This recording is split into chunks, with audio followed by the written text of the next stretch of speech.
नमस्कार, माझं नाव आहे सपना आणि आज आपण प्लुरल फॉर्म्स हे इंग्लिशमधनं कसे करायचे सिंग्युलर पासून ते अगदी सोप्या पद्धतीने शिकणार आहोत.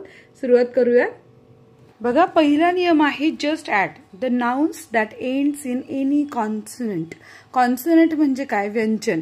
म्हणजे जेही नाम शेवटी कॉन्सनंटनी शेवट होतो ज्याचा. जसे उदाहरणार्थ बघा, CR मध्ये आर काय? कॉन्सनंट आहे. आर म्हणजे व्यंजन. AEIOU हे स्वर आहे, त्याला वॉवेल्स म्हणतात.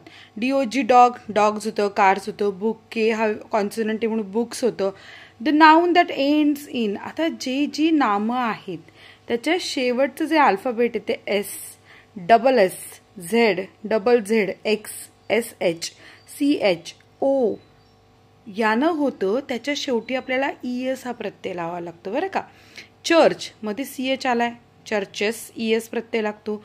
बॉक्स, बॉक्सेस प्लुरल करताना वापरायचं ES. वॉच, वॉचेस लावायचं. त्यामुळे हे लक्षात ठेवलं तर तुम्हाला ES प्रत्यय कधी लावायचा अगदी कळेल.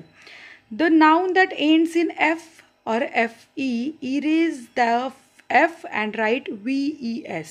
म्हणजे नामाच्या शेवटी जर F आला, FE आला तर तो F काय होतो? निघून जातो आणि त्याच्याऐवजी VES. बघा, हाफ, HALF, हाफ मध्ये F आलाय शेवटी, मग तो निघून गेला. त्याच्याऐवजी अनेक वचन करताना हाल्फ्स. स्कार्फ मध्ये F आला, स्कार्फ्स. सेफ मध्ये F आलाय, तो निघून गेला. FE पण निघून जातो अख्खा. सेव्स. आलं का लक्षात तुमच्या? आहे की नाही सोपं? आता nouns that ends in Y and before there is a vowel. म्हणजे जर एखादा शब्द आहे त्याच्या सगळ्यात शेवटी Y हे अल्फाबेट आलंय पण त्याच्या आधी O हे वॉवेल आहे. O काय? वॉवेल म्हणजे स्वर आहे. म्हणजे Yच्या अगोदर जर स्वर आला तर काय लागणार? S प्रत्यय. Boy, boys. Toy, toys. Tray, trays. Okay, आहे ना सोपं? The nouns that ends in Y and before there is a consonant. म्हणजे Y ने तर शेवट झालाय पण आधी व्यंजन आलंय, कॉन्सनंट आलंय, त्याला IES प्रत्यय लागणार. काय लागणार? IES.